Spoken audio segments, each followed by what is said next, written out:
여기 오늘 이야기의 주인공 유나가 있습니다. 그녀는 언제나 그렇듯이 먼 하늘을 쳐다보며 한숨을 내쉬고 있었죠. 이렇게 주막 부뚜막이나 지키고 살고 있는 내 신세라니 정말 처량하기 그지없구나. 나에게는 언제나 기쁘고 즐거운 일이 찾아오려나? 내 인생은 언제나 활짝 피어나려나? 그렇습니다.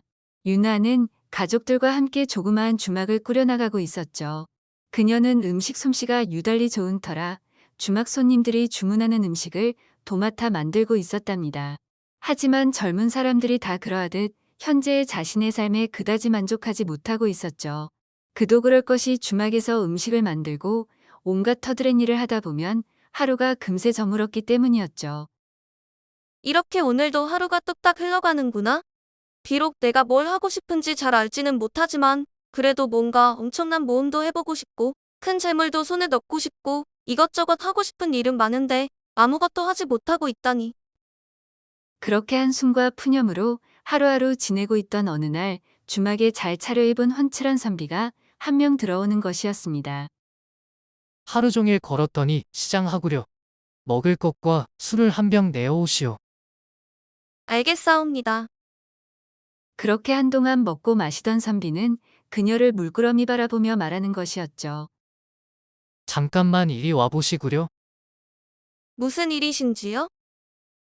잠깐 뭔가 확인할 것이 있어서 그러는 것이니 어서 이리로 가까이 오시구려.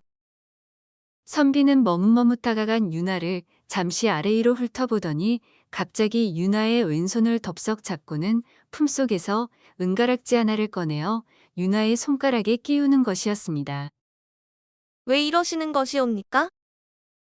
유나는 화들짝 놀라며 황급히 자신의 손을 빼내었죠.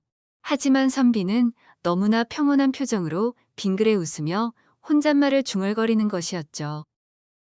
그래. 이제야 찾았군. 무엇을 찾았다는 말씀이옵니까? 유나가 볼멘 소리로 묻자 선비는 부드러운 목소리로 대답하는 것이었습니다. 내가 찾던 사람이 바로 여기 있었구만. 사실 지금까지 수많은 여인들에게 그 가락지를 끼워보았지만 이렇게 원래임자처럼 딱 들어맞는 경우는 처음이오. 이제부터 그 은가락지는 낭자의 것이오. 유나는 또다시 놀라며 반문했죠. 아니되옵니다.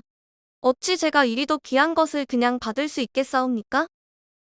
말을 하며 동시에 가락지를 빼내려고 했으나 도저히 빠지지가 않았죠. 마치 원래부터 유나의 것이었던 것처럼 너무도 자연스럽게 그녀의 손가락에 끼워져 있는 것이었습니다. 선비는 웃으며 말을 이었죠. 낭자, 너무 당황하지 마시구려. 이제부터 내가 다 설명해 드리리다. 말을 마친 선비는 차분히 상황을 설명하기 시작했죠. 내 이름은 무겸이라 하우. 사실 나는 큰 세도가의 집안에서 태어난 막내 아들인데 원래부터 안정적인 삶보다는 뭐랄까 알 수 없는 미지의 세계를 누리는 것을 좋아했다오. 한마디로 철이 없었던 것이지. 그렇게 간단하게 행정을 꾸려 뭔가 신기하고 기묘한 체험을 하기 위해 이 나라 곳곳을 돌아다니기 시작했다오. 그러던 중 어찌어찌 해서 엄청난 보화가 숨겨져 있는 곳이 적혀 있다는 오래된 지도를 발견하게 되었지. 그래서 큰 돈을 주고 그 지도를 내 것으로 만들었다오. 그리고 그 지도에 적혀 있는 대로 이 고을을 찾아온 것이지. 그렇다면 우리 고을에 그렇게나 큰 보화가 숨겨져 있다는 말씀이옵니까? 그렇다오.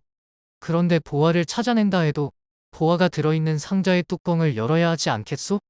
전설에 의하면 그 뚜껑은 사람의 힘으로는 절대로 열 수 없다는군. 그렇다면 애써 보화를 찾아낸다 해도 말짱헛수고가 되는 것 아니옵니까?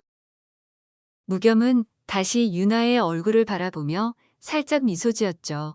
그리고는 말을 이었답니다. 보화가 들어있는 상자의 뚜껑은 그대가 열게 될 것이오. 그것이 도대체 무슨 말씀이시옵니까? 내가 낭자에게 준 그 은가락지 말이오. 유나는 자신의 손가락에 딱 맞게 끼워져 있는 은가락지를 무심코 내려다보았죠. 그 가락지가 정확하게 들어맞는 여인의 손길이 상자에 닿아야 상자를 열 수 있다는 구절이 이 지도에 적혀 있더라는 말이오.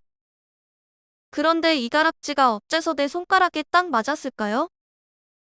행복이지. 행복이라 하옵시면 인생의 진정한 행복을 알고 있는 자에게 그 가락지가 딱 맞게 끼워지는 것이라오. 하오나 저는 지금껏 제 인생을 불행하다고만 여겨왔는거려. 그렇지 않소. 내가 보기에 낭자는 지금 인생이 주는 참 행복의 의미를 잘 알고 있고 그 행복 속에서 살고 있소. 도무지 이해가 되지 않는다는 표정을 짓고 있는 유나에게 무겸이 말하는 것이었습니다. 그것은 바로 가족 간의 사랑과 화목함이라오. 아무리 부귀영화를 누린다고 한들 가족들과 마음이 맞지 않아 서로 남처럼 산다면 그것이 과연 행복한 삶이 되겠소? 그대는 지금 가족들과 함께 이 주막을 꾸려가면서 가족끼리 서로 합심하여 도우며 살아가는 삶 그 자체에 큰 행복을 느끼고 있소. 물론 어디론가 떠나고 싶은 마음도 있기는 하겠지만 그것은 그저 스쳐 지나가는 바람과도 같은 사소한 이끌림이지. 당신의 삶과 당신의 마음속에는 부모에 대한 효와 형제자매들에 대한 사랑이 가득 차 있으니 이 어찌 행복하지 않을 수가 있겠소? 무겸의 말을 들은 유나의 눈에서 한 방울 눈물이 흘러내리는 것이었습니다. 나으리의 말씀이 맞사옵니다. 내 안에 그러한 따뜻한 마음이 있었다는 것을 정작 저 자신은 잘 모르고 있었군요. 그리고 그러한 따뜻한 마음이 곧 행복이겠지요. 잘 알겠사옵니다. 그렇다면 이제부터 나으리를 도와 보아를 찾으러 가보겠사옵니다. 보아를 찾는 일은 전혀 어렵지 않았답니다. 그저 무겸이 들고 있는 지도에 적혀 있는 대로 찾아가기만 하면 되었으니까요.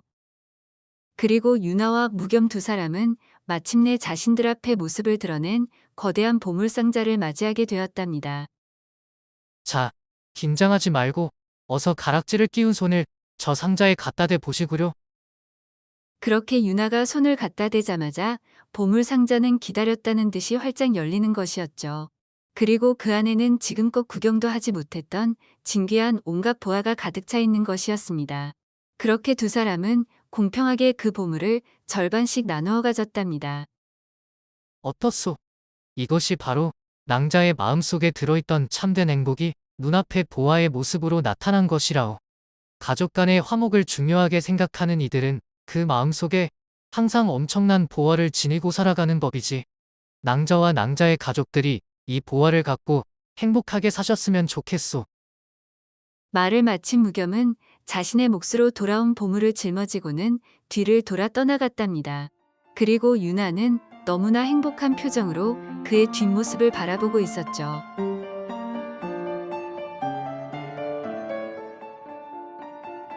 오늘 이야기 재밌게 잘 보셨나요? 진정한 행복은 언제나 우리에게 가까운 곳에 있다는 말이 있습니다.